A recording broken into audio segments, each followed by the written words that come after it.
webinaire. Alors, cette table ronde va adresser la question de l'importance stratégique de l'aérospatiale au Québec et au Canada.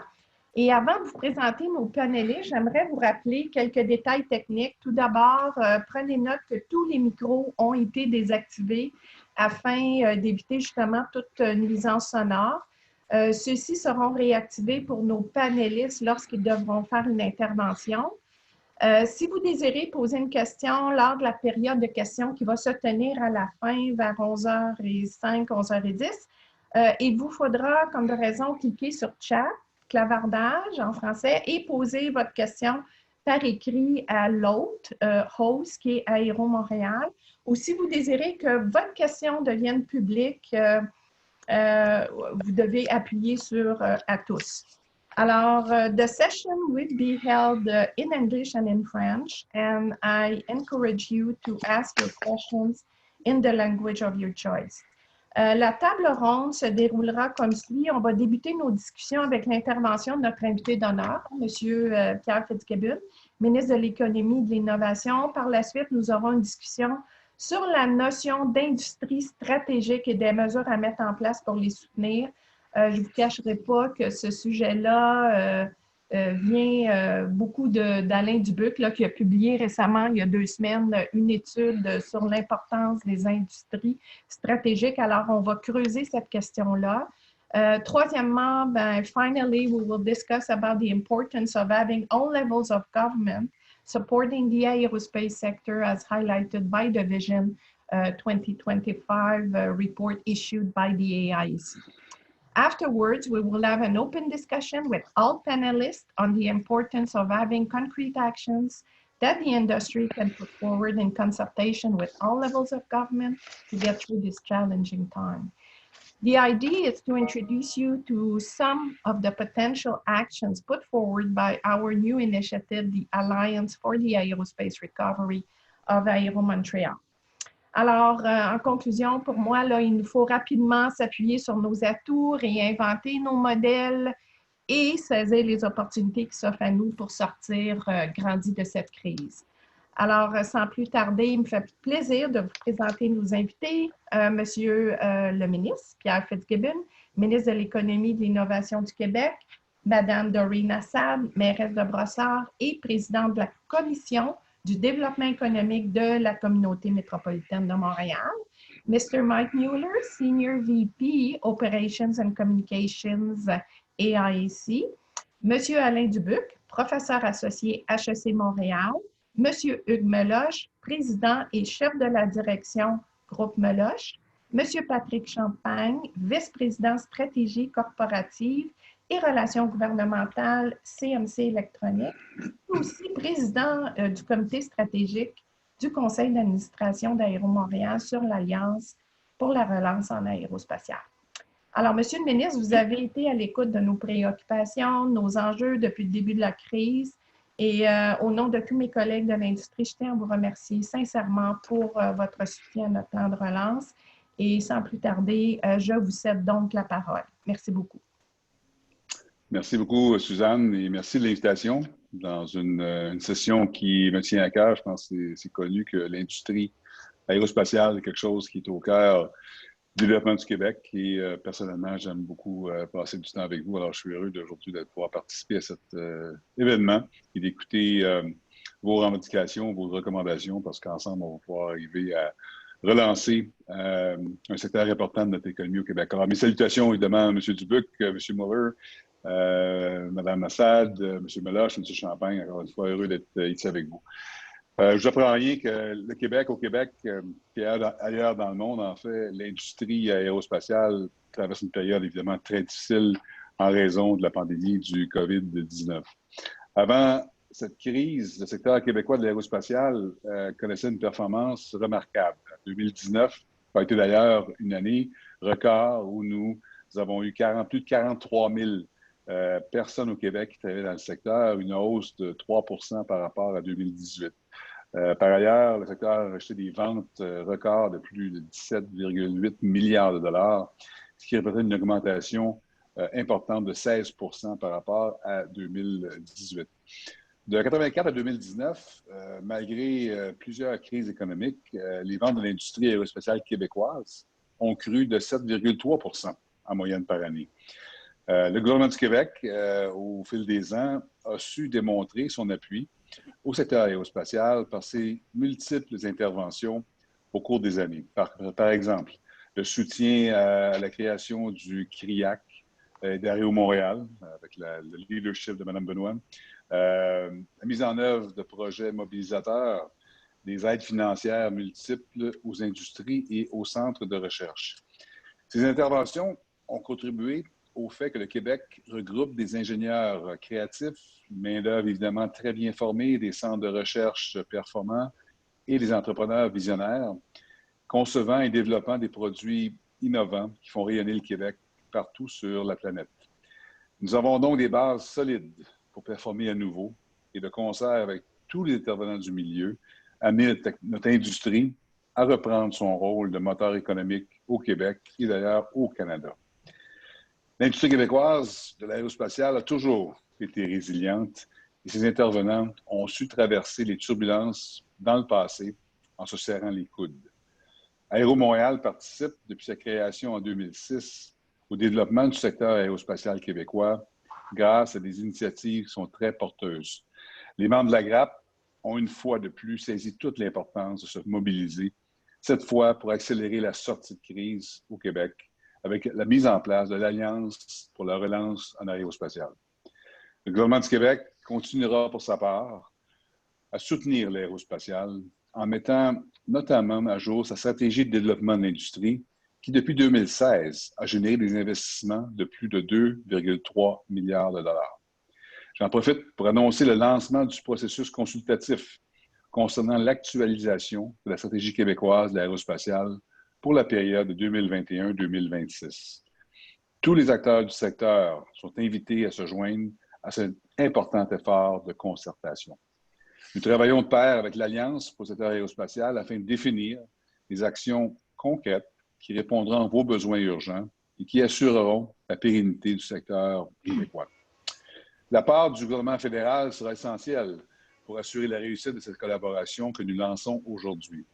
Avec près de 50 % de l'activité aérospatiale canadienne qui est réalisée ici au Québec, dont plus de 70 % en R&D, l'avenir de l'industrie aérospatiale canadienne est intimement lié à celle de l'industrie aérospatiale québécoise.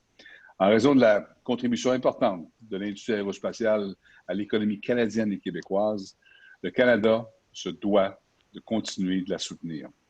Il doit le faire de la même façon que les autres pays leaders de l'aérospatiale soutiennent leur propre industrie.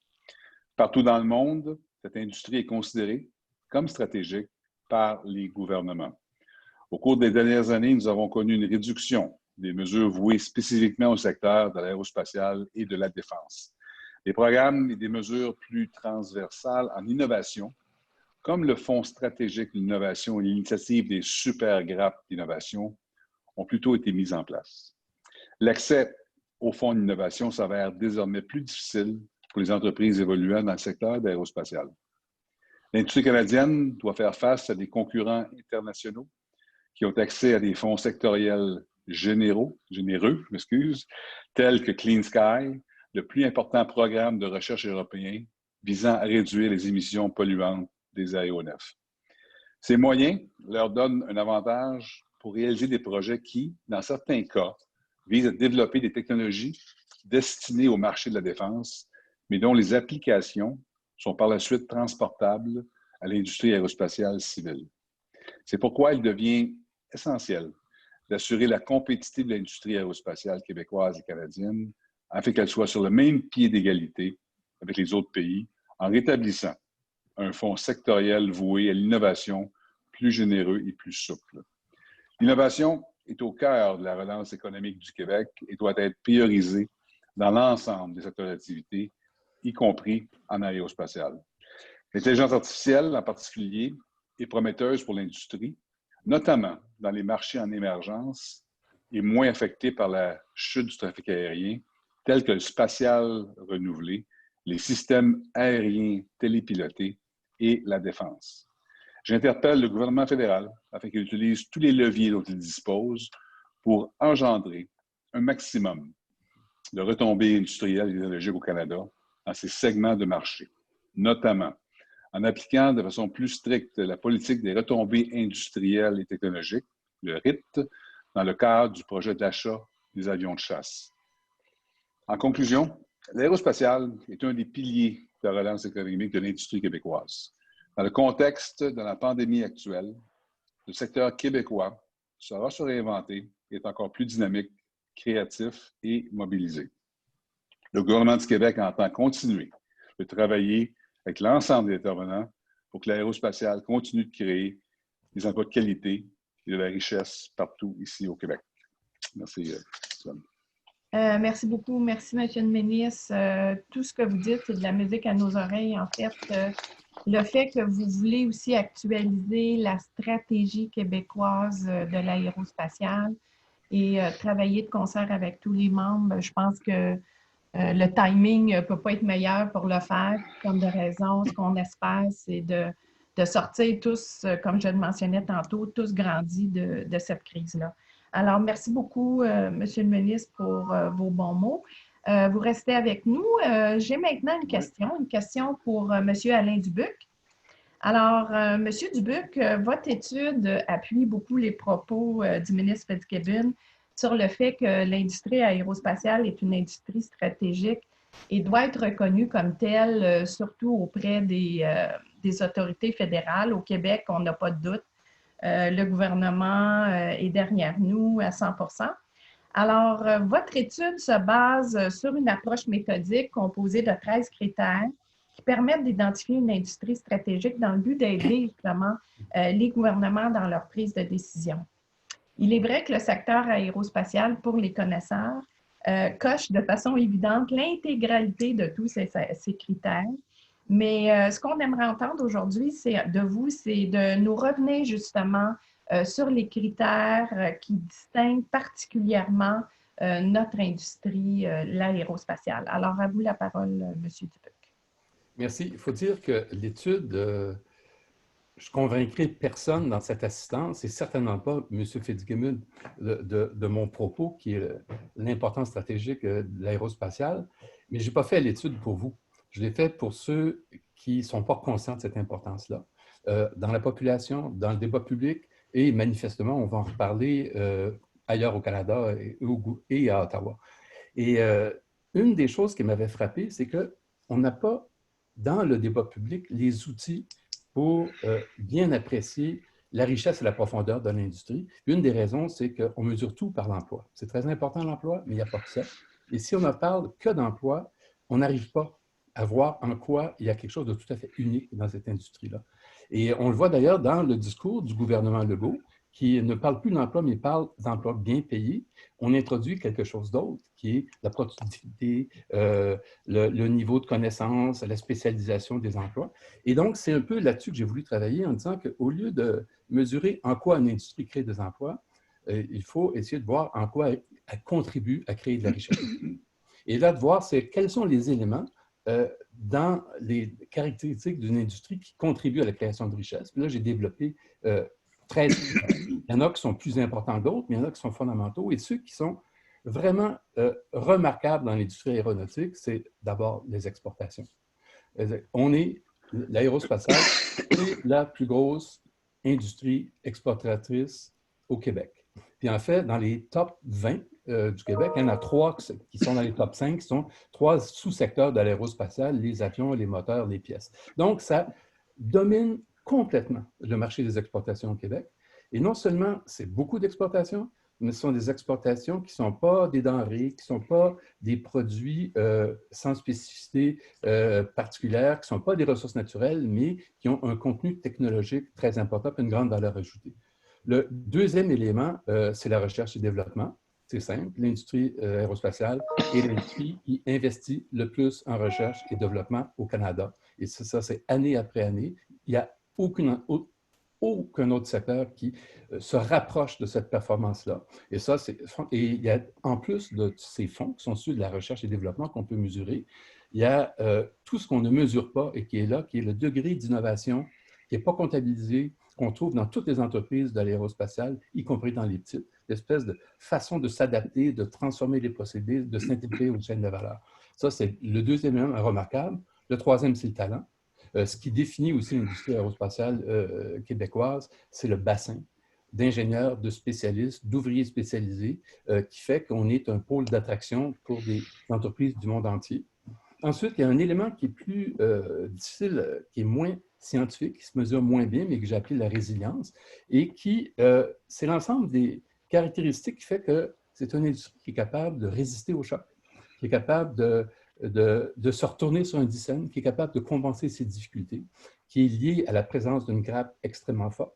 C'est lié aussi à la diversification de l'industrie, qui est dans tous les secteurs, et donc qui est capable de compenser les faiblesses d'un domaine par les autres. Ensuite, il y a le lien avec l'éducation, parce qu'on a vu dans toutes les études à quel point le développement du système d'éducation est fondamental pour engendrer de la productivité et créer de la richesse. Et il y a une espèce de synergie entre le monde de l'aéronautique et le monde de l'éducation par les besoins, mais aussi par le dialogue, par les planifications communes qui se font, qui fait que l'industrie aéronautique non seulement fait appel au réseau d'éducation, mais réussit à le dynamiser.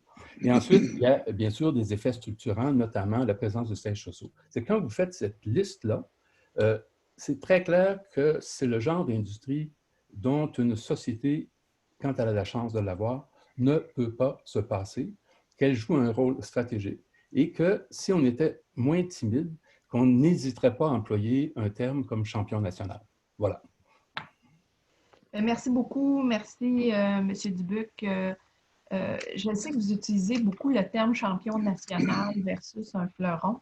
Oui. Et je pense que vous avez raison. On va utiliser davantage ce terme-là qui représente très bien notre industrie. Alors, maintenant, j'aimerais peut-être passer à Doreen Assad, Madame la mairesse Assad. Et pour ceux qui ne savent pas, Madame Assad était une employée de Bombardier il y a quelques années et connaît très bien notre industrie.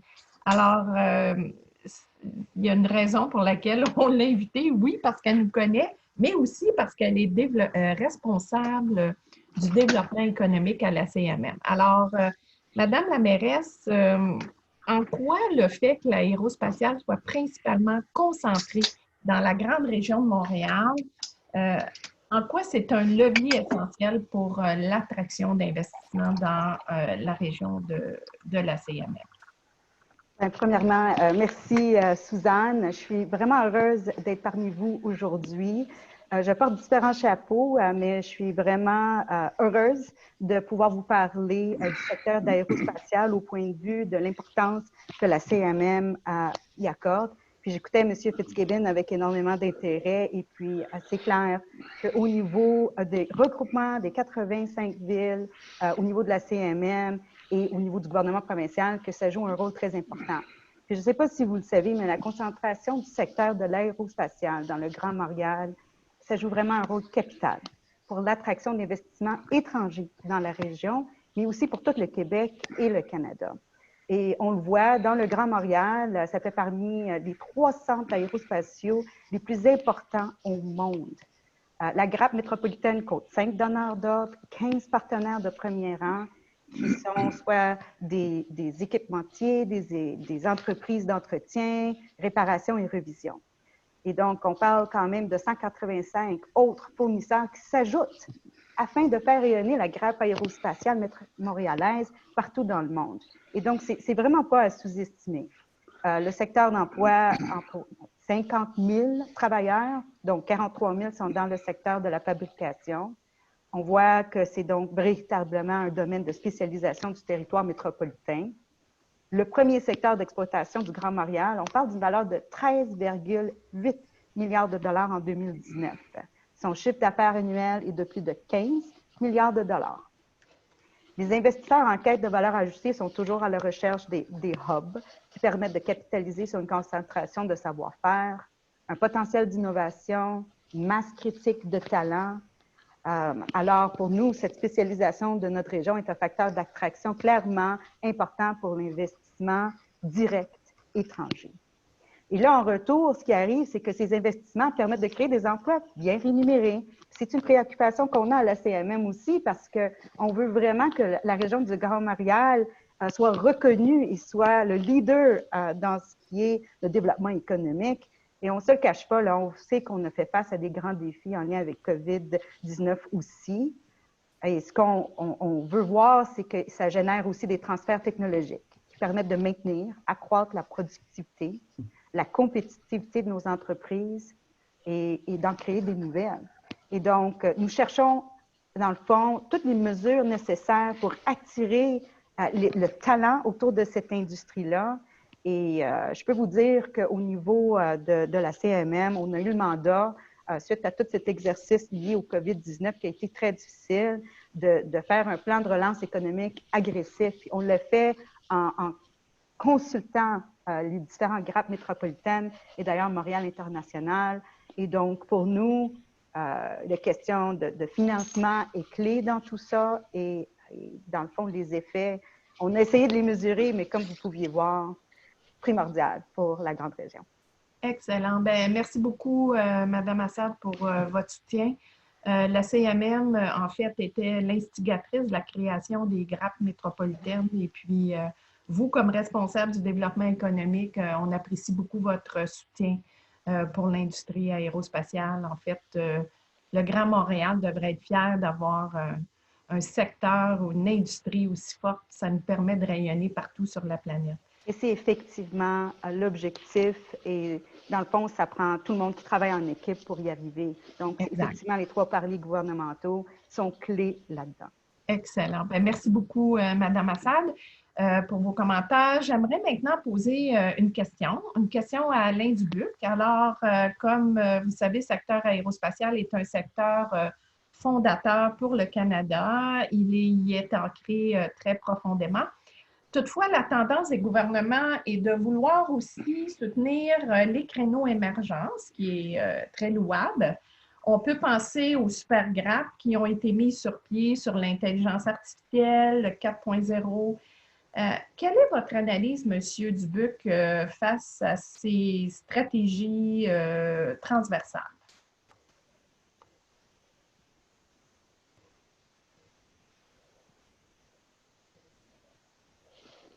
Voilà. Est-ce que le son est revenu? Oui. Bon. En fait, je trouve que c'est une bonne idée de miser sur des secteurs émergents. Il faut le faire, il faut penser à l'avenir. Mais ce que je dirais, c'est est-ce qu'on est capable de marcher puis mâcher de la gomme en même temps? Et que oui, il faut viser ces secteurs, mais en sachant qu'il y a du risque, qu'on ne sait pas exactement ce qui va marcher et ce qui ne va pas marcher, en sachant qu'on n'est pas les seuls et que tous les secteurs de pointe auxquels on peut penser, à peu près une trentaine de pays font exactement la même chose. Ça, c'est une chose. Mais il faut le faire, mais il ne faut pas oublier le reste. Et là, je vais prendre une autre image, celui du hockey. C'est important le repêchage. C'est important les scouts qui recherchent du talent pour bâtir les équipes de demain, mais une équipe commence par penser à ses gros compteurs et à ce qui la structure. Et donc, c'est ça, cette image-là qu'on ne sent pas en ce moment et que, oui, faites les GRAP fantastiques, quoique je n'ai toujours pas compris pourquoi l'aérospatiale n'y était pas, mais ce n'est pas une raison pour ne pas accorder autant d'importance à ce qui sont non seulement des piliers par leur taille, mais des piliers par leur capacité de bâtir l'avenir. Et la chose que je dirais aussi, c'est qu'il y a des industries émergentes, mais il y a aussi des activités émergentes à l'intérieur des industries établies, comme l'aérospatiale, qui fait des choses traditionnelles, mais qui est aussi à la fine pointe, qui, elle aussi, réfléchit à ce qui va être l'économie dans 10, 15, 20, 25 ans. Et donc, ce potentiel de développement-là, on ne le retrouve pas seulement dans l'intelligence artificielle, dans les nouveaux matériaux, on le retrouve au sein même de l'industrie aérospatiale. Et donc, si on travaillait de cette façon-là, n'oubliant pas des pans fondamentaux du développement, je pense que la question des industries émergentes se poserait d'une autre façon. Excellent. Totalement d'accord avec vous. Il ne faut pas abandonner les secteurs clés, les champions, comme vous dites, au profit de technologies transversales qui, comme vous dites, sont aussi identifiés partout dans le monde par les grandes économies. Donc, on a déjà un acquis, il faut bien le protéger. J'aimerais peut-être demander au ministre, en fait, toutes les nations voudraient avoir une industrie aérospatiale, on dit, comme celle que nous avons ici. Nous l'avons, nous ne devons pas la laisser tomber. Monsieur le ministre, qu'est-ce que vous pensez de ça? J'aimerais vous entendre rebondir sur justement ce qu'Alain Dubuc vient de nous dire. Merci. Bon, écoutez, je pense que je suis d'accord avec M. Dubuc. La clé pour moi, c'est la rétention. On a réussi au fil des ans, puis on monte à plusieurs années à bâtir ce créneau-là. Hein, puis je pense qu'on n'a rien envié à tous les autres établissements dans le monde. Je nous compare un peu plus petit à Seattle, à Toulouse, même à Hambourg. Maintenant, on a un talent incroyable, mais il faut mobiliser ces gens-là, il faut les retenir plutôt. Alors, par exemple, on a créé cet avion qui est devenu l'A220. Il y a beaucoup d'ingénieurs créatifs qui veulent continuer. Alors, je pense qu'il faut, dans une période comme celle qu'on vit, pour le gouvernement, puis le Québec, on a des moyens plus limités que le fédéral, évidemment, mais on a quand même des moyens. Je pense qu'on a un gouvernement qui est vraiment attaché à cette industrie-là, qui voit l'importance de l'industrie pour notre création de richesse. Puis je suis d'accord avec M. Dubuc quand il disait tantôt, le nombre d'emplois n'est pas le seul critère. Je regarde les emplois bien rémunérés, puis l'exportation, évidemment, est très important pour nous, étant donné notre déficit commercial important encore avec l'international de 20 quelques milliards de dollars. Mais je reviens au point important, je pense le plus important pour le gouvernement dans une situation comme on a présentement, c'est de trouver des projets mobilisateurs, des projets qui vont exciter nos ingénieurs créatifs, parce que certains veulent créer des nouvelles choses. Et ça, pour moi, c'est essentiel. Alors, je pense qu'il faut profiter de l'occasion qui nous est offerte dans une période où, oui, il faut être parcimonieux au niveau des ressources financières du gouvernement. De l'autre côté, il y a des secteurs comme celui-là, il va falloir mettre des fonds pour pouvoir retenir ce talent-là. C'est un peu comme l'intelligence artificielle. Si on n'a pas de projet tangible, les ressources peuvent quitter à un moment donné. Puis s'ils quittent, c'est très dur de revenir. L'aérospatiale, ça peut être fragile là, dans les prochains 2 ans. Il faut trouver, c'est peut-être au niveau du satellite, c'est peut-être au niveau de nouvelles technologies, nouveaux aéronefs. Moi, je pense qu'il faut alimenter l'industrie avec des projets qui vont mobiliser notre talent créatif en ingénierie aérospatiale. Oui. Merci, M. le ministre. Je reviens à Alain Dubuc. Alors, je vais aller un peu en anglais là, pour nos amis anglophones, our friends from speaking English. It's true, the federal government didn't choose the proposal that we made for a supercluster during the selection 2 years ago. And at the federal level, we don't have any dedicated program for innovation.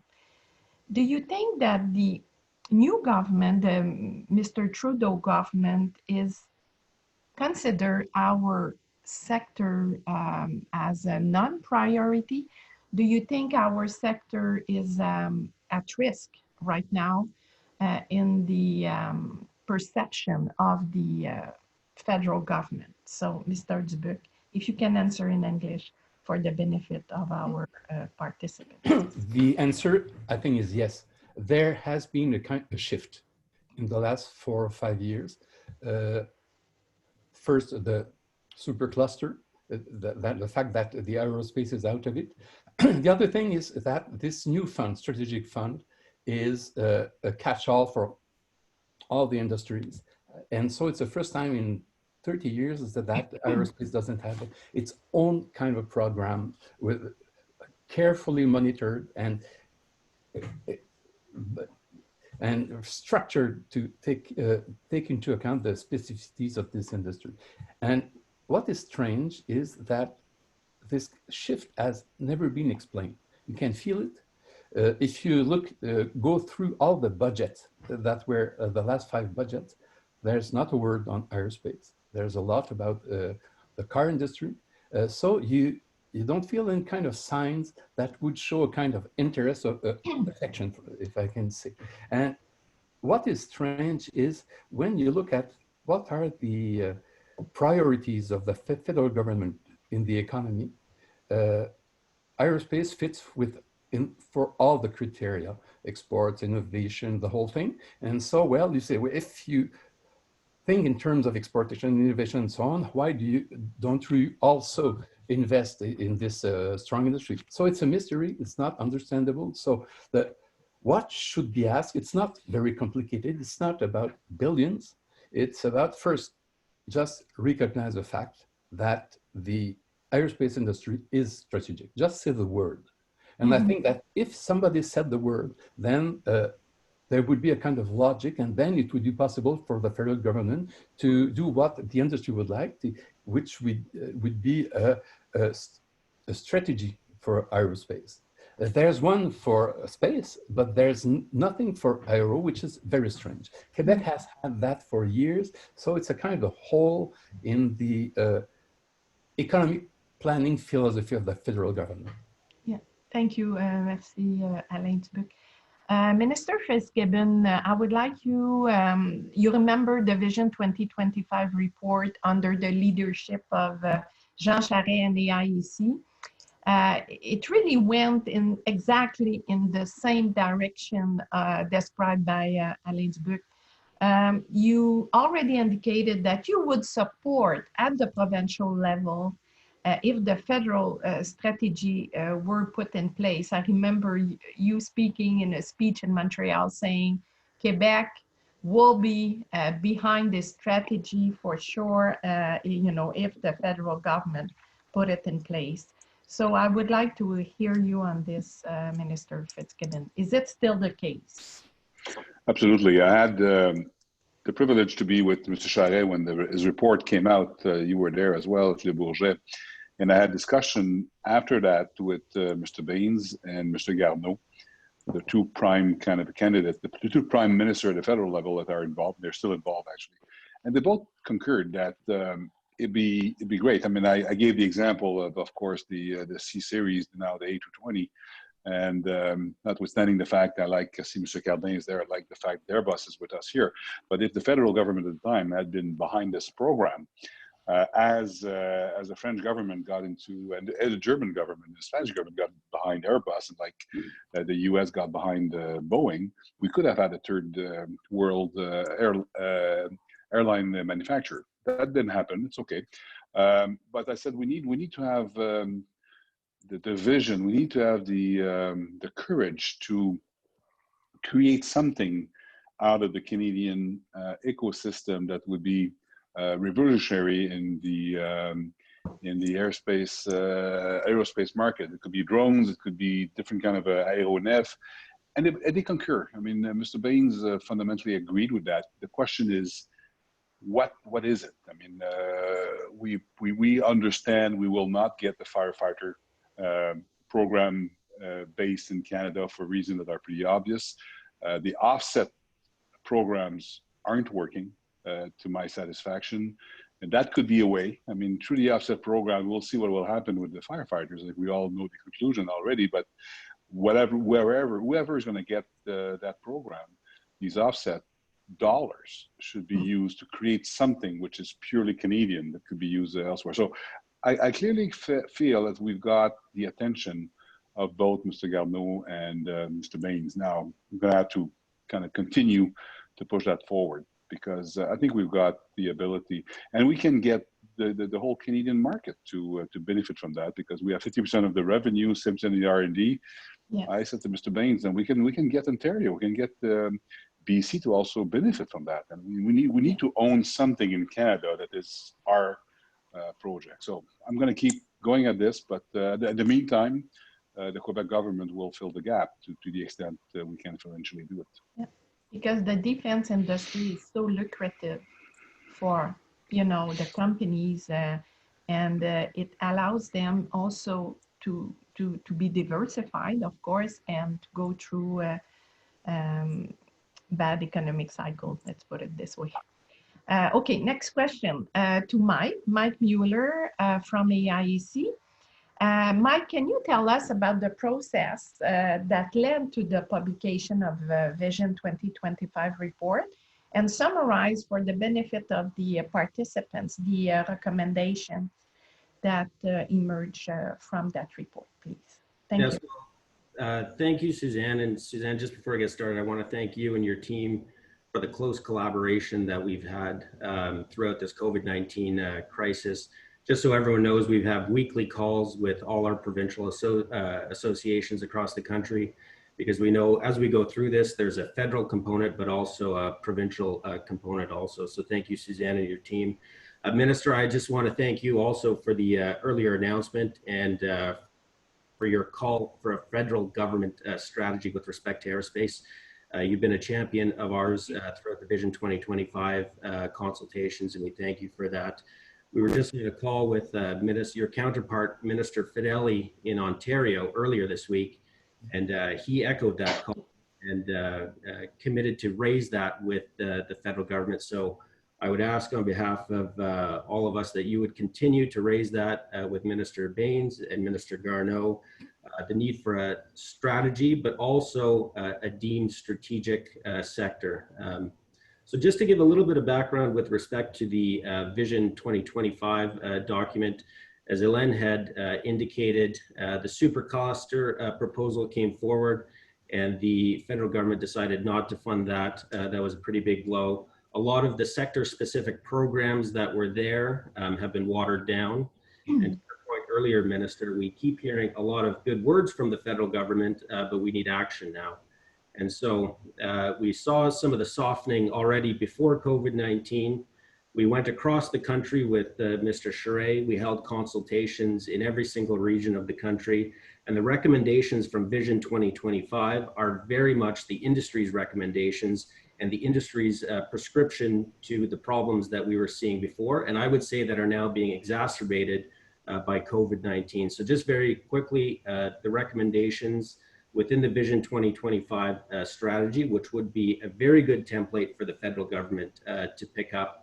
So one, as you had mentioned, Minister, support for the skilled workforce. And I think, we had different challenges pre-COVID, but it's still very much applicable to retain the talent that we have within Canada. Support for small and medium-sized businesses. Innovation is absolutely key, as you had alluded to before, Minister, specific to the green technology, because innovation, we know, is what drives the jobs of the future. We need to maintain our investment in Transport Canada certification. It's vitally critical to our industry. Maintain our leadership at the forefront of space. We've seen a space strategy, but it's not costed. It has no timelines associated with it. And then a defense procurement strategy that takes into some of the account that you had spoken about with respect to ITBs. So, Mike, you seem to see the current crisis as an opportunity for the federal government to show its support. Well, I think it is, Suzanne, because we're at a crossroads here. We saw some softening before COVID, and we're seeing some pretty severe challenges, as everyone on this call is well aware of, coming through COVID. So we really see COVID as an opportunity to, one, sustain what we have, but two, to really build on and position the Canadian aerospace sector for success moving out of COVID-19. As we all know, our industry is extremely competitive in the global sector, and we see other countries doing sector-specific strategies and doubling down on aerospace because they know the innovation, the good jobs, and the technology that comes out of it. And we need a willing partner from the federal government through this COVID-19 crisis. Yeah, I saw yesterday the strategy for France and the collaboration between the GIFAS, which is the equivalent of AIAC, and the industry to come up with concerted action at the national level. So we hope this will happen soon in Canada. Okay, so now I would like to turn to, j'aimerais parler en français maintenant, j'aimerais me tourner vers les industriels, inclure Doreen, Monsieur le ministre, tout le monde autour de la table, et j'aimerais qu'on parle de pistes d'action que nous proposons comme secteur, et j'aimerais aussi entendre l'avis des industriels qui sont avec nous sur le panel et aussi la réaction du ministre sur ces questions. So I'm switching back to English. Innovation and the implementation of structuring projects for the sector are always at the heart of the recommendation made in all the studies and reports. They are also often linked to financial support from governments. So I would like to hear Patrick Champagne, who is with us this morning, and also leader of the Recovery Committee of Aero Montreal. So Patrick, you offered, as a matter of fact, to lead this alliance. And why do you think it is important to put such a group in place? And how do you see bringing a practical and actionable plan that governments will be able to support? So, Patrick, if you... Thanks, Suzanne. What we've been discussing so far is we're going through something that's highly unusual. It's not something that we lived through before. And even though all the previous approaches to support innovations, for capital investment and so on, they actually worked, I don't think they'll be sufficient to address the challenge we're facing. We're seeing a drop that will last many years, change challenges, reduction in defense budgets and so on. And we need a different way of looking at the problem. And we need to build on what's our strength. And I think the network we have in Montreal, and Mrs. Beck mentioned it, the distribution of capabilities, but it's also something we can build on, capitalize on. So we clearly need support from government in terms of capital and product innovation, but I think we need to go beyond. So we got the winner in Quebec with the A3220.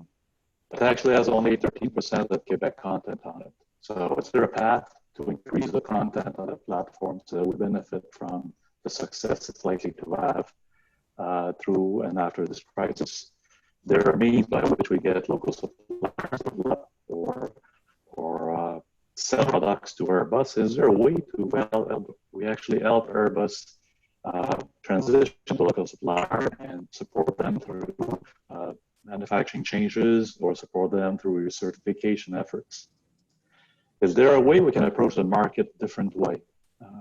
Trade missions are effective, but is there a better way or other ways we can coordinate market information? Is there a way we can approach pursuits in a joint way?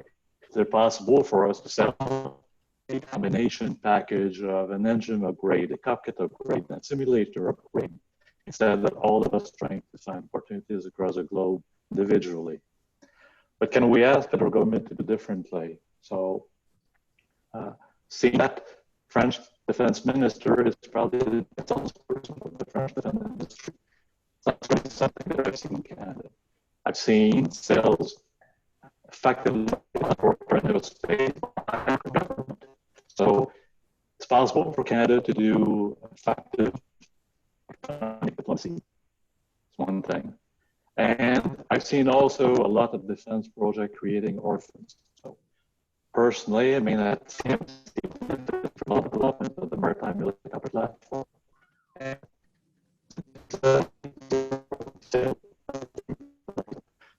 Large investment, paid engineers in our location, $40 million.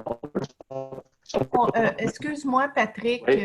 C'est Suzanne, on a un peu de difficulté à t'entendre. Je ne sais pas si c'est généralisé, là, membre du panel. Peut-être que ce sont les écouteurs. Je ne sais pas si tu peux enlever tes écouteurs et te mettre en audio à partir de ton ordinateur. On a un peu de difficulté à t'entendre. D'accord.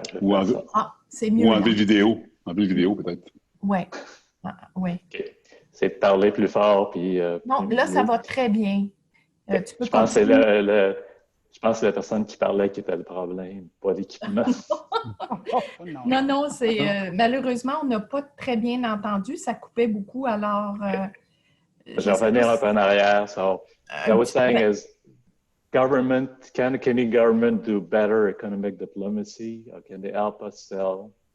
But also in the defense sector, a lot of what's been done by the Canadian forces has led to orphans, products that actually have had no export market. So we've invested heavily. We've created short-term jobs, but there was no long-term output. So what can we do about D&D becoming a driver from the industry instead of not contributing to industry? And I understand the needs of the forces are real, but what can we do?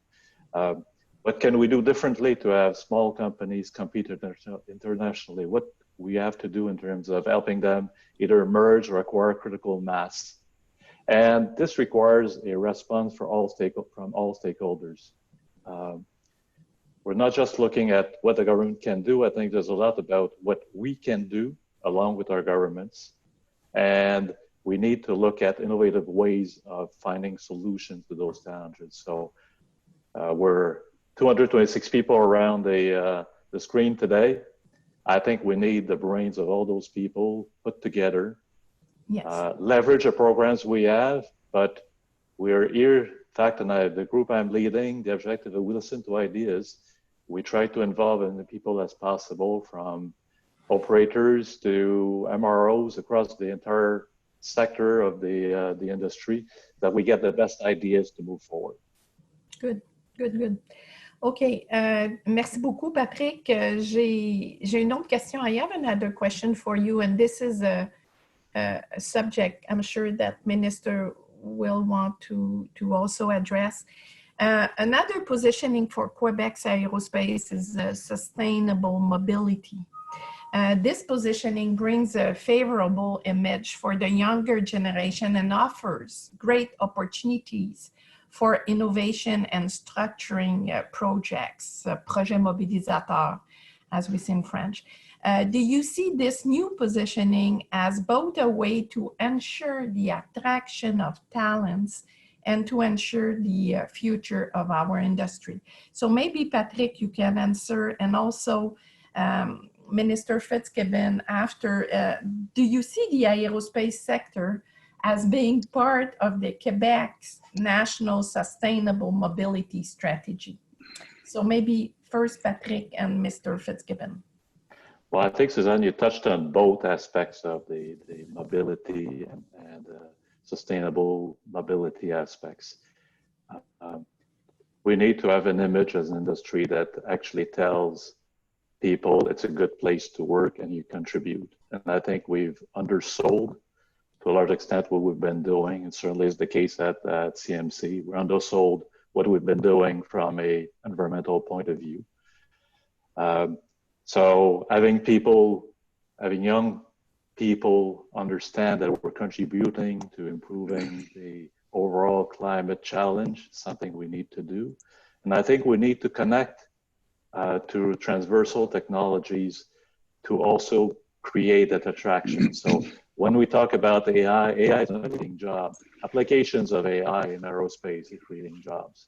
So we can combine the strengths of the different sectors we have in the province to bring them together with aviation, in the context of climate change, the context of sustainable mobility.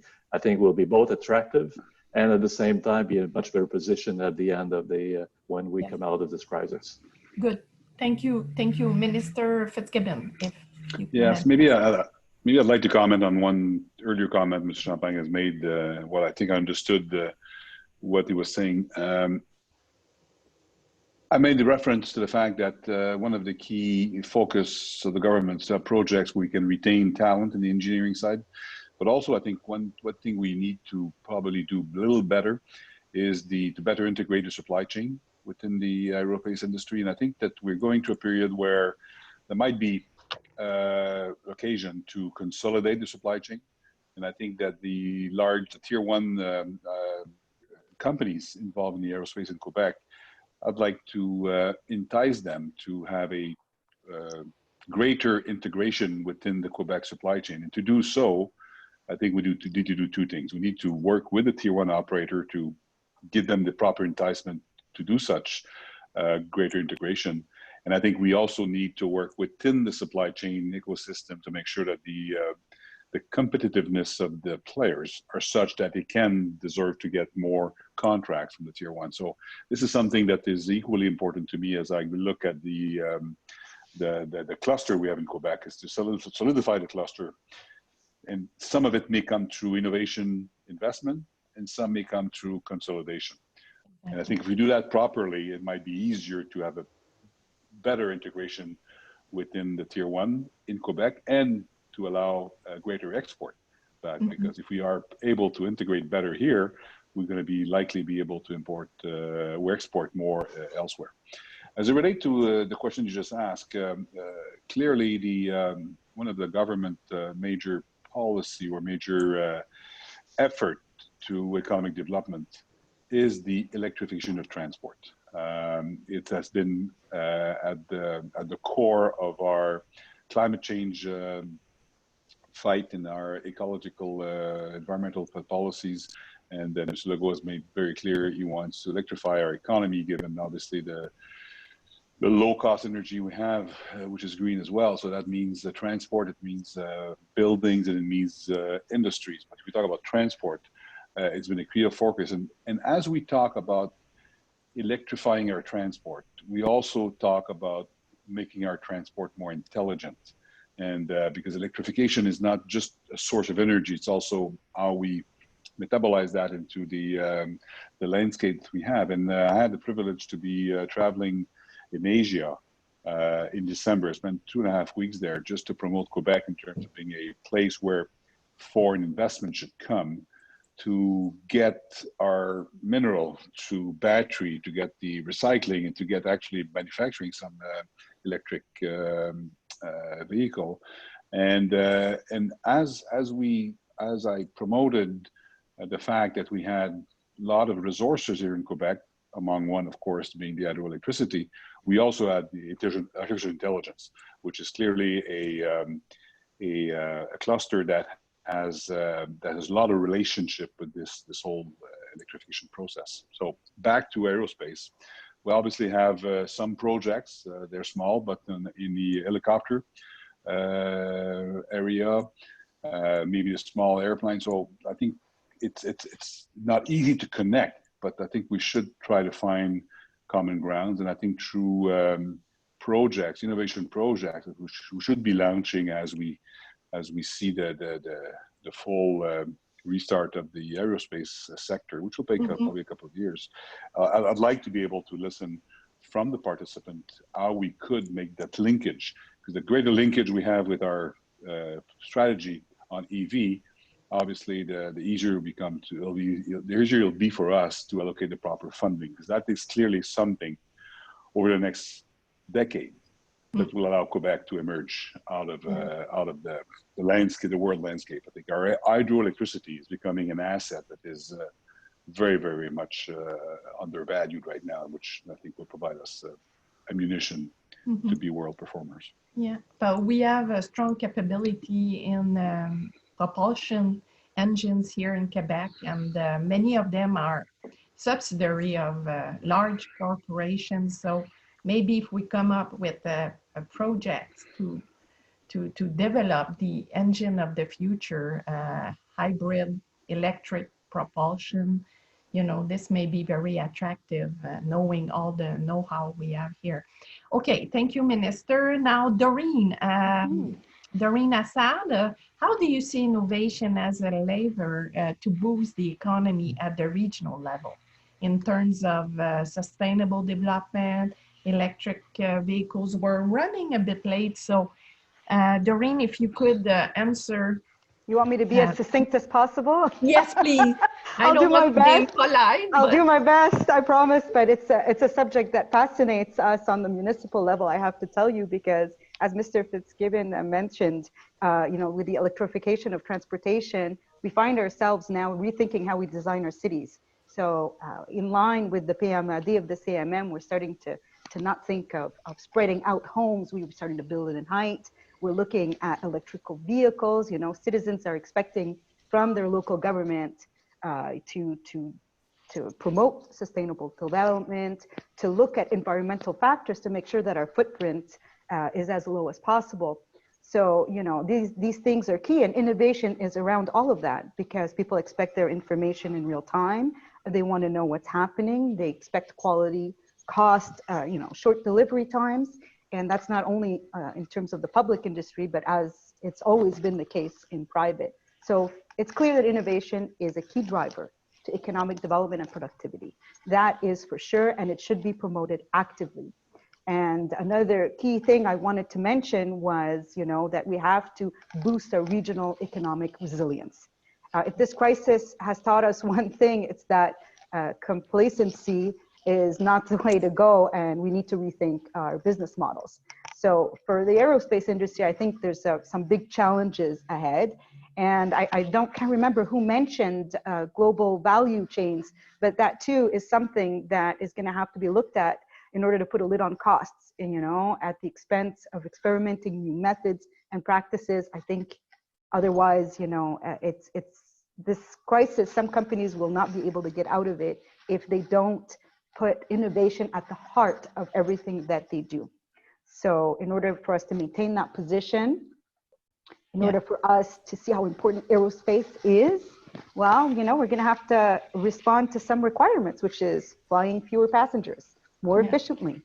These are going to, impact costs greatly. The concept of eco-friendly and fuel-efficient aircrafts, the money is going to need to be put in research and developments. And I've seen it with the A220 by Bombardier.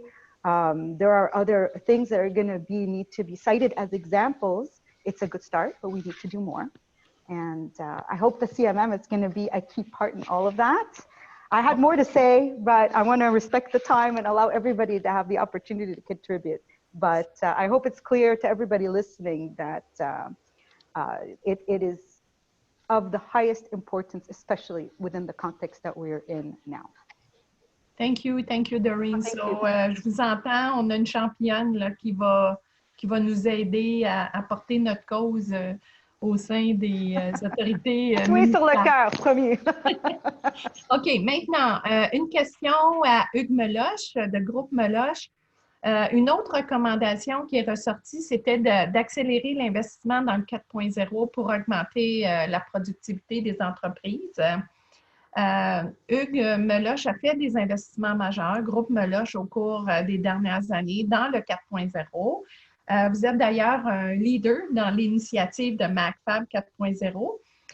Et j'aimerais vous entendre, Hugues, est-ce que vous jugez que cette automatisation vous a rapporté plus de résilience justement pour traverser la crise actuelle du COVID-19? Alors, à toi la parole, Hugues. Merci. Merci, Suzanne. Je vais répondre de oui et non, en fait. À court terme, c'est sûr que c'est oui, parce que 4.0 égale numérisation des processus. C'est certain que quand on a tombé en crise avec un personnel très réduit, bien, nos équipements les plus efficaces, ceux qu'on pouvait opérer, c'est ceux qui étaient connectés, ceux qui étaient robotisés, automatisés. Fait qu'à court terme, je répondrais que oui, ça nous a beaucoup aidé et ça va nous aider à traverser la crise. À moyen terme, c'est là que j'ai un bémol. C'est sûr que les entreprises qui avaient beaucoup investi dans le 4.0, c'est certain que c'était pour répondre à une certaine expectative de volume d'affaires. Puis là, avec cette crise-là que personne ne voyait venir, c'est sûr que les volumes ne seront plus là, du moins pour les 2 à 3 prochaines années. Fait que ce qui va arriver, c'est que les gens qui ont fortement investi dans ça, bien, il va y avoir des problèmes de ratio financier. Parce que, veut pas, ces investissements-là, ça coûte des sous, les gens ont levé de la dette. Puis là, ce qui va arriver, c'est que les volumes, les bénéfices ne seront pas au rendez-vous pour respecter ces investissements-là.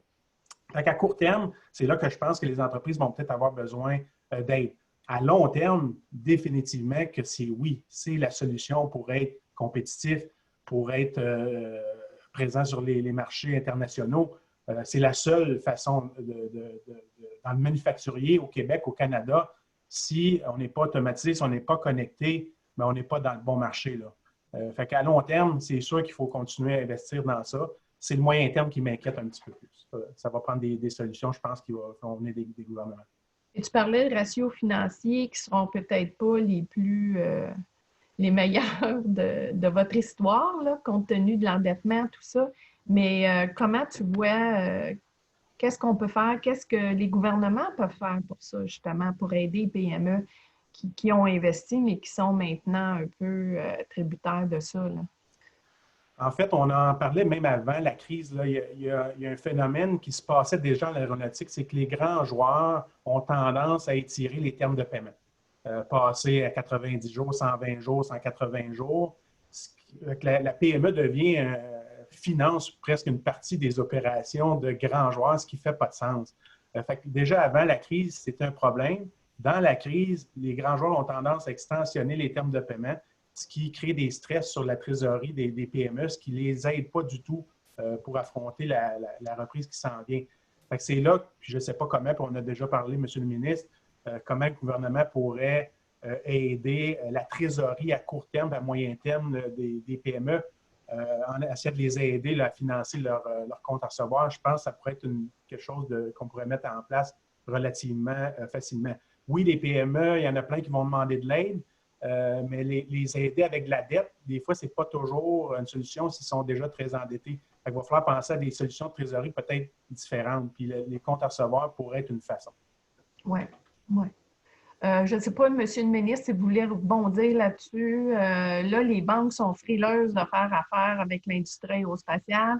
On est considéré comme un secteur à risque. EDC se désengage aussi. J'ai vu ça cette semaine au niveau de ce qu'on pourrait appeler une forme d'affacturage pour l'industrie aérospatiale. Donc, j'aimerais vous entendre là-dessus. Pensez-vous que on a des leviers ici avec Investissement Québec, peut-être pour trouver des solutions plus adaptées au Québec? Oui, bien écoutez, d'une chose, première chose, quand on regarde l'intervention financière du gouvernement, il y a trois possibilités. On a une subvention, on fait des prêts, ou on investit dans les sociétés. Je pense que si je prends le premier point de M. Meloche, je suis entièrement d'accord avec lui que l'innovation qui implique la numérisation, la robotisation, c'est un peu la même chose quand on y pense. C'est la numérisation des procédés. Je pense que c'est très bien dit. C'est un clou sur lequel je tape depuis que je suis arrivé au pouvoir.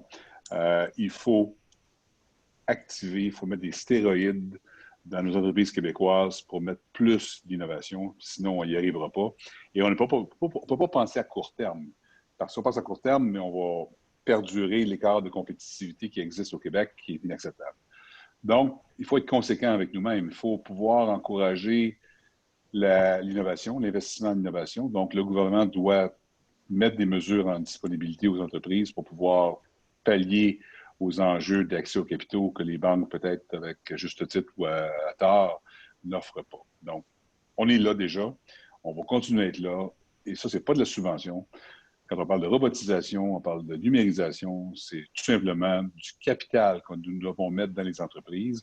Et dans le cas spécifique de M. Meloche, dans des situations où on doit avoir à moyen terme une problématique au niveau du volume, notre capital doit être patient. Il ne pourrait pas avoir d'intérêt ou d'intérêt minime.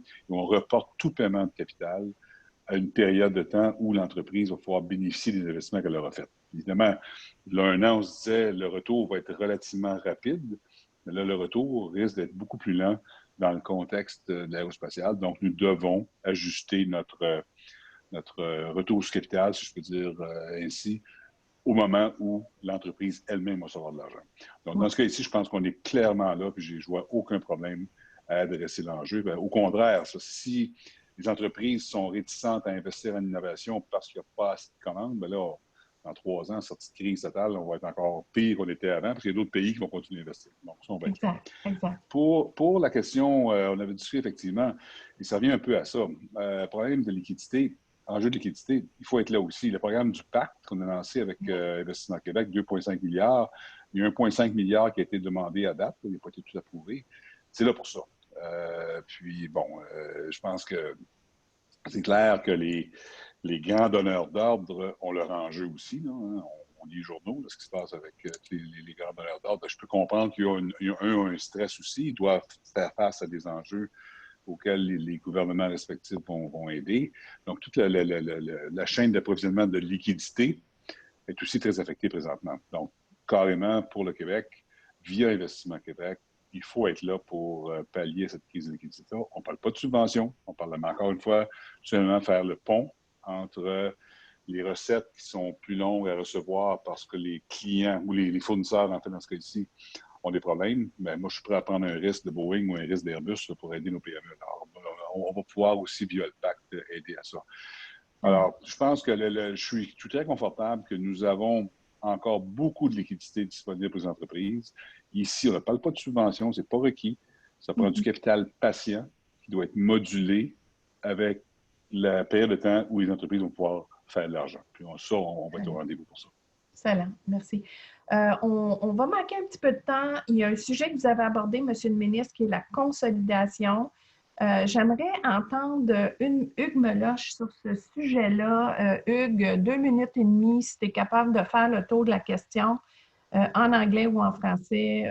We'll talk about consolidation and the acceleration of consolidation and how we can do it efficiently here in Quebec and maybe across Canada. So, yeah, I'll switch to English because I think it's a Canada thing. I think we've been talking about consolidation for at least 20 years, and we have to we have to realize that it did not really happen. So we talk, but there has not been a lot of consolidation. SMEs are too small in Canada, way too small to compete on the global scene. So we have to do something fundamentally different.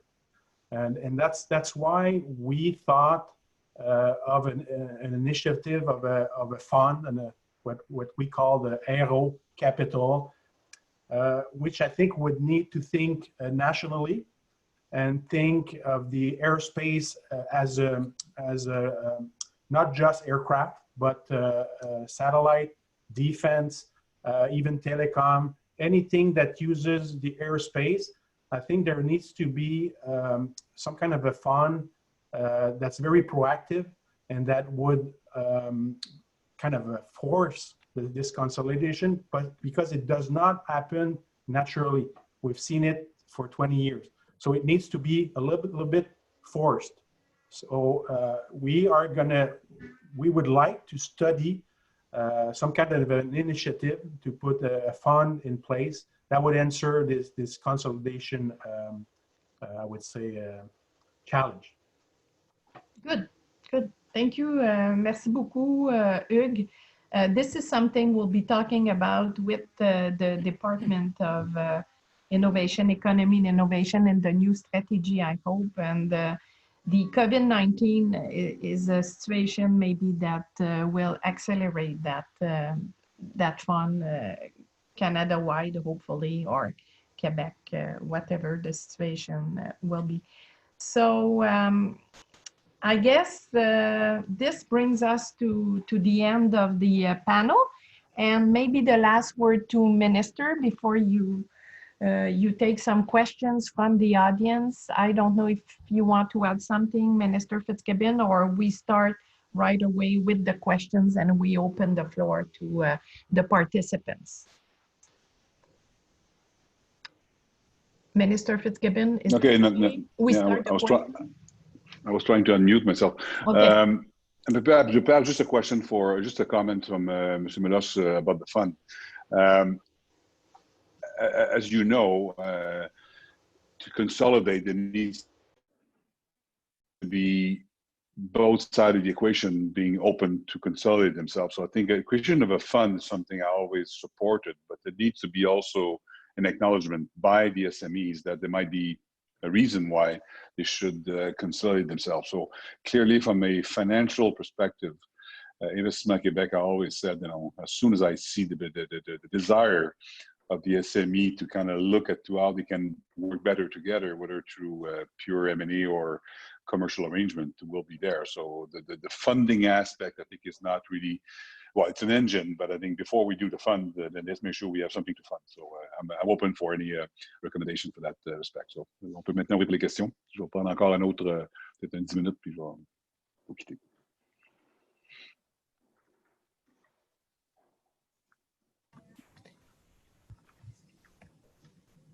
Alors, vous m'entendez tout le monde? On va passer aux questions maintenant.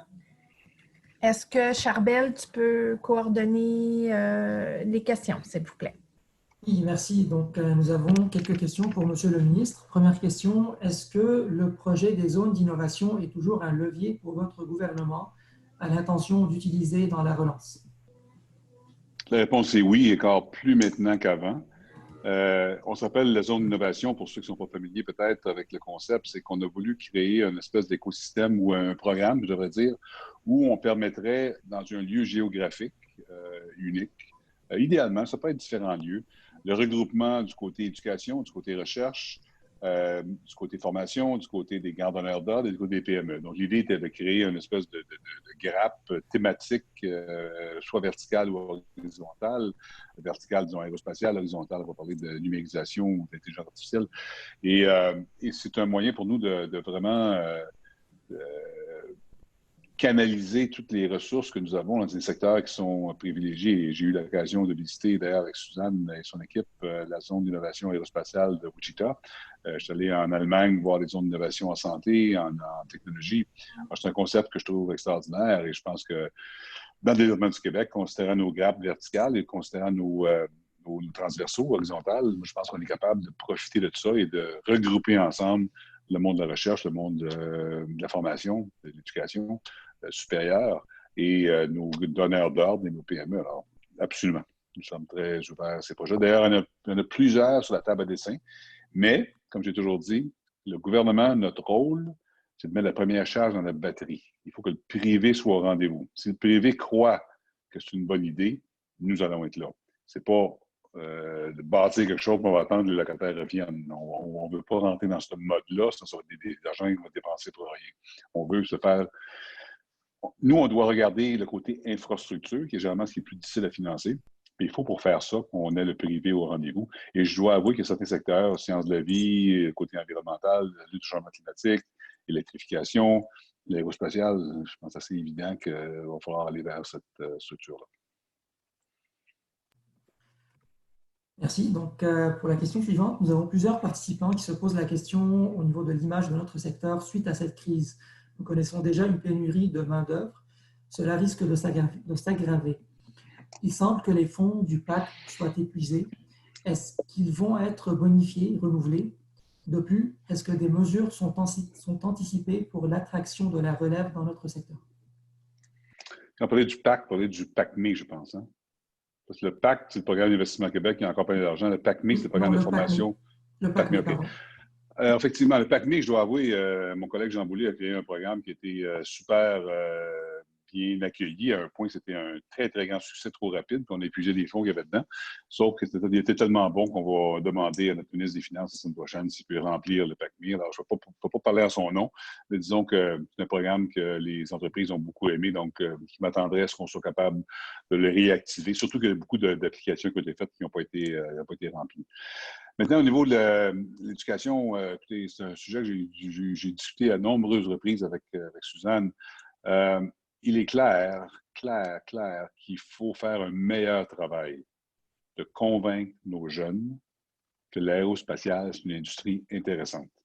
Moi, je suis désolé quand je vois à l'ENA, par exemple, je préfère souvent cet exemple-là, l'ENA, qui n'était pas capable de remplir son cursus. C'était pas capable de remplir tous les sièges qu'il y avait disponibles pour l'éducation supérieure qu'on fait à cette école-là. Il faut changer ça. Alors, c'est pas juste le gouvernement. Le gouvernement, je pense qu'on doit supporter l'industrie. On le fait du mieux qu'on peut. On va le fédéral avec nous autres, mais entre-temps, on est capable, je pense, au gouvernement du Québec de mettre l'alimentation adéquate. Mais c'est clair que vous, comme industrie aussi, vous devez être très proactif pour montrer l'avantage pour nos jeunes de pouvoir se greffer à l'organisation. Je pense que j'ai toujours dit qu'il y a un manque d'adéquation important au Québec entre l'enseignement supérieur et les besoins de l'entreprise. On peut apprendre de ce qui s'est fait en Allemagne, même aux États-Unis. Je pense qu'on a beaucoup à faire à ce côté-là et je supporte ça. C'est un enjeu qui va requérir que vous, comme participiez aussi. Monsieur le ministre, vous savez, concernant l'ENA, les écoles de génie, nous, dans notre secteur, on doit recruter des techniciens, beaucoup d'ingénieurs, parce que le nerf de la guerre, c'est l'innovation, vous l'avez dit. Sauf qu'il y a comme le bassin est très limité. C'est que tout ce qui est STEM au Québec, sciences, technologies, maths, ingénierie, on n'est pas là. Moi, je pense vraiment que le gouvernement devrait avoir une politique nationale pour favoriser les STEM dès le primaire et inciter les jeunes filles aussi à faire carrière dans les milieux moins traditionnels, plus scientifiques, technologiques. Parce que les écoles ne peuvent pas se remplir si on a fait un DEC, pas un DEC ou une école secondaire sans les maths fortes puis la physique, ils ne peuvent pas rentrer à l'ENA. Fait que c'est des gens qui ont besoin d'être forts en maths, puis c'est ça qu'il faut promouvoir. Puis ça ne servira pas juste à l'aéro, ça va servir aux sciences de la vie, à l'intelligence artificielle, puis à tous les beaux secteurs d'innovation qu'on prône ici au Québec. Alors moi, je pense qu'il faut commencer vraiment au primaire, puis il faut que ça soit une initiative pansectorielle, à mon avis. C'était mon grain de sel. Non, je suis d'accord avec vous, puis mais je pense que, non, je ne peux pas dire, le gouvernement a un rôle à jouer, c'est sûr, parce qu'on doit, moi je pense qu'on doit aligner plus l'enseignement supérieur avec les entreprises. C'est quelque chose qu'on n'a pas fait de bien au Québec. Je ne vais pas critiquer rien, là, mais tu sais, souvent, l'éducation supérieure, c'est comme un royaume en soi, là. Maintenant, on a des entreprises qui cognent aux portes des gouvernements, disent on n'a pas de main-d'œuvre, on parle d'immigration. Bon, c'est sûr qu'on n'a pas de problème aujourd'hui, mais ça va être un problème, on espère très bientôt qu'on va avoir encore une pénurie de main-d'œuvre. Ça va être positif dans le sens de l'économie. Je pense qu'il faut bien, tu as raison, mais je pense qu'il faut bien informer nos jeunes des bénéfices de travailler dans l'intelligence artificielle dans le Malex avec Dr. Bengio ou travailler dans des grands donneurs d'ordre ou des PME québécoises de l'aérospatiale. Et ça, pour ça, il va falloir que vous nous aidiez. Nous, le gouvernement, on peut activer, on peut mettre des fonds, mais ce n'est pas nous autres qui va convaincre les jeunes. Il faut que l'industrie soit au rendez-vous. Puis je pense que tu as absolument raison. Faire une meilleure éducation pour dire pourquoi on devrait considérer les mathématiques, les sciences, le STEM, comme tu dis, puis pourquoi travailler au MILA, au MILEX à Montréal, c'est pas mal intéressant. Vous travaillez dans l'aérospatiale. Puis ça, on n'a pas bien fait. Oui, mais le modèle allemand est définitivement le modèle à émuler, en tout cas, ce que j'en connais à l'heure actuelle. Merci beaucoup, Monsieur le ministre. Prochaine question, s'il vous plaît. Est-ce que vous devez quitter ou vous pouvez rester encore un petit 5 minutes? Je vais rester jusqu'à 11h27. OK, c'est bon. Merci. Si vous pouvez passer à la prochaine question, s'il vous plaît. So the next question is for Mr. Mueller.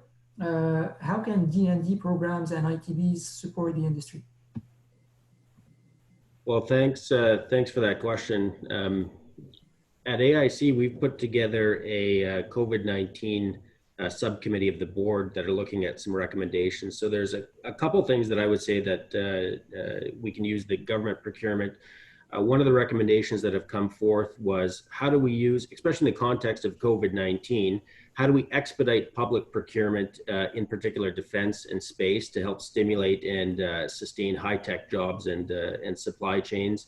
And then if there is a contract that is already in place, how do we advance some of the milestones within that and take a look at some of the holdback provisions?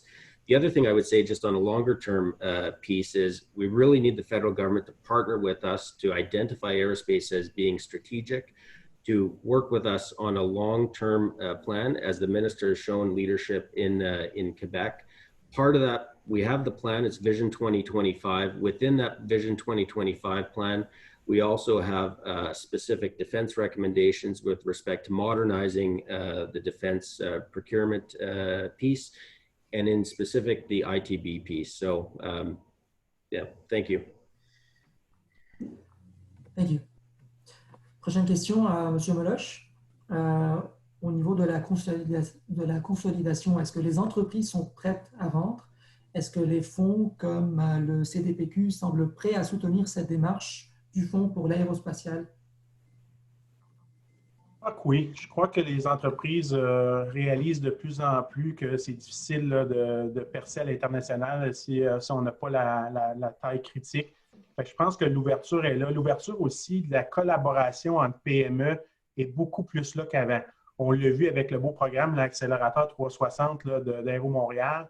On a commencé des équipages, puis la collaboration se fait. Elle se fait aussi au travers de MacFab collaboratif. Fait que, il ne faut pas des fois penser trop vite à consolidation, M&A, tout ça. Des fois, c'est d'amener les PME au Québec, au Canada, à travailler plus ensemble, que ce soit en R&D, en développement des affaires ou en 4.0. Puis après ça, naturellement, ben, peut-être qu'ils vont vouloir se marier. C'est un petit peu l'objectif du programme Accélérateur 360, puis on va continuer à travailler fort dans ce projet-là parce que je pense qu'il est parfait là, pour la situation actuelle. Très bien, merci. Alors, Monsieur le ministre, il est 11h26, vous partez à 27. J'aimerais peut-être vous donner le mot de la fin. Nous, on va continuer après votre départ avec le panneau. Okay. J'espère. Alors, ben, écoutez, je veux remercier tous les participants, tous les intervenants. Je sais que j'ai vu beaucoup de questions qui m'étaient adressées qu'on n'a pas pu répondre. Alors, Suzanne, je ne sais pas si tu peux, après ça, de prendre les questions et les envoyer au cabinet, parce qu'il y avait des très bonnes questions que j'aurais aimé répondre, mais manque de temps. Alors, merci de votre générosité. Je reconfirme ce que vous savez déjà, que nous sommes au rendez-vous. Puis, comme je dis toujours, avant la pandémie, j'avais seulement 3 chantiers pour moi qui étaient importants pour que l'économie du Québec soit encore plus prospère. L'innovation, donc évidemment, ça fait partie de vos créneaux. Deuxièmement, j'aime pas qu'on ait un déficit commercial de 23 milliards à l'international. Il faut combler ce déficit-là. Donc, on va exporter plus, puis on va importer moins. Troisièmement, mais ça prend des investisseurs directs étrangers qui vont venir nous aider parce qu'on est 8,3 millions de personnes au Québec. On a plusieurs secteurs de diversification, dans l'aérospatial particulièrement, on peut bénéficier des grands donneurs d'ordre, mais tout en gardant à l'esprit que les PME du Québec sont le cœur de notre écosystème. Puis je veux le message final, soit que les PME qui sont ici ne pensent pas qu'on s'occupe seulement des gros donneurs d'ordre, mais il faut aussi s'occuper des PME, puis on va être au rendez-vous. Alors, merci beaucoup et bonne continuation.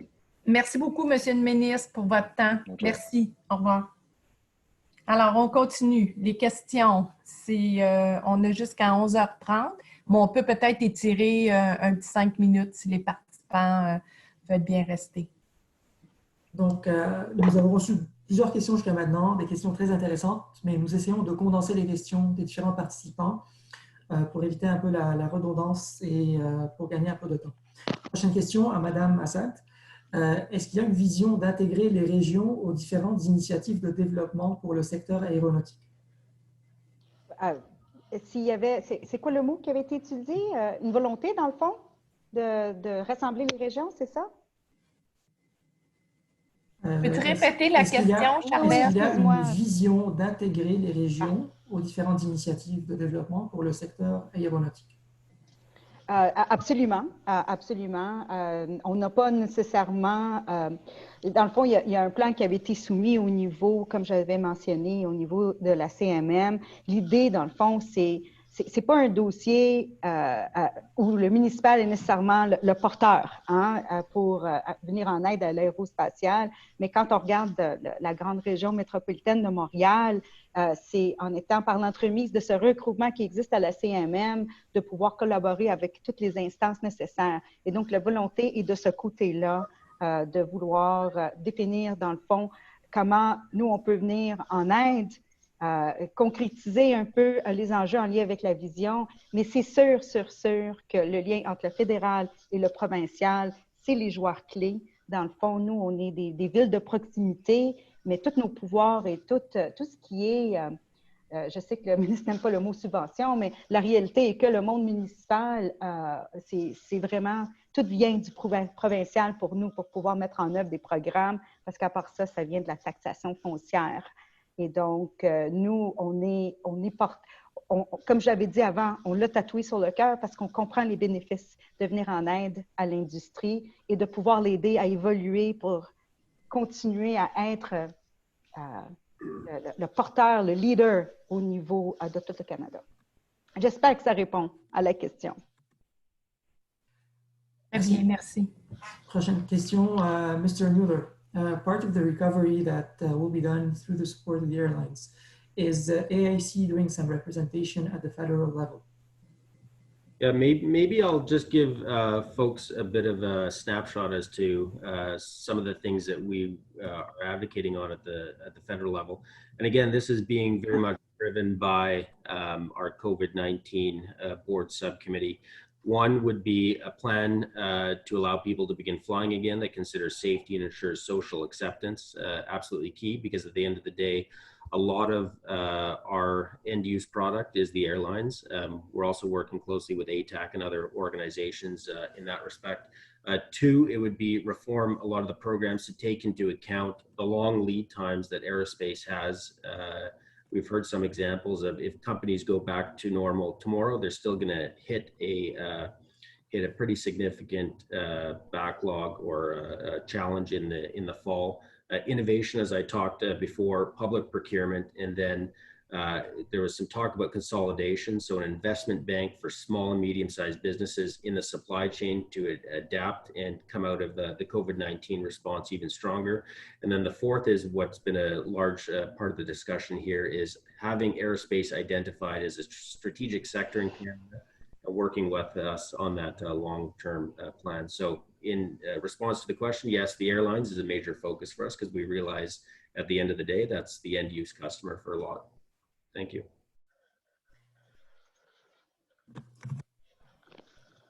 Thank you. Next question to Mr. Mueller as well. We know that the AIAC is working with the innovation committees. We have some questions about space innovation programs and sustainable development to accelerate the innovation and the recovery of the industry. Can we have an update on the work done by these committees and how they can support the recovery?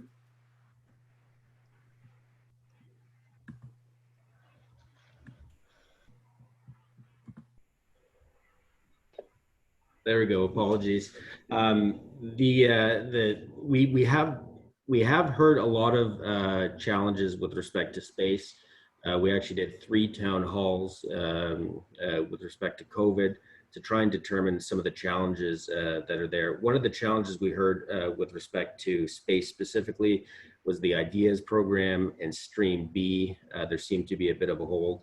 We've reinvigorated our committee structures and we're actively working on that. And I will say the innovation piece is a key agenda for us, both through the air network and then also through the COVID-19 response. So I would say become an AIC member, get involved in our technical committees and have your voice that way. And I should also say we deal quite closely with Suzanne and her team on matters. So if there's issues, please flag them and make sure that we're aware. Thank you. Thank you. Merci.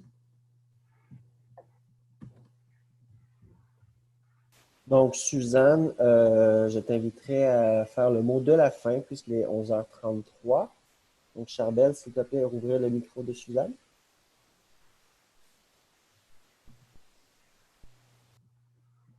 Alors, merci beaucoup. Vous m'entendez, j'imagine? Oui. Merci beaucoup à tout le monde. Écoutez, on a eu une participation record aujourd'hui. C'est un vrai succès. J'espère que vous avez aimé ça. C'était des questions ouvertes. Les gens pouvaient collaborer. On aurait aimé avoir une période de questions plus longue, mais on voulait profiter au maximum de la présence du ministre aussi et l'entendre. Donc, j'aimerais vous dire qu'on va tenir aussi une autre table ronde d'environ 2 semaines. On va vous donner la date. Ça va porter sur le secteur, les compagnies aériennes et l'impact de la COVID sur le secteur manufacturier. Et on va avoir des représentants du domaine de l'entretien d'avions, des compagnies aériennes, les opérations aéroportuaires, puis peut-être amener quelqu'un du côté tourisme. Alors, juste pour discuter de l'impact justement de la COVID sur ces industries-là et l'effet domino que cela, les répercussions, l'effet domino sur l'industrie manufacturière. Alors, merci encore une fois et bon week-end à tout le monde et à bientôt. Au revoir. Au revoir. Merci beaucoup. Merci à tout le panel, j'avais oublié. Alors, merci à vous tous d'avoir pris le temps d'être avec nous ce matin. Merci. Merci. Profitez du bon temps. Merci.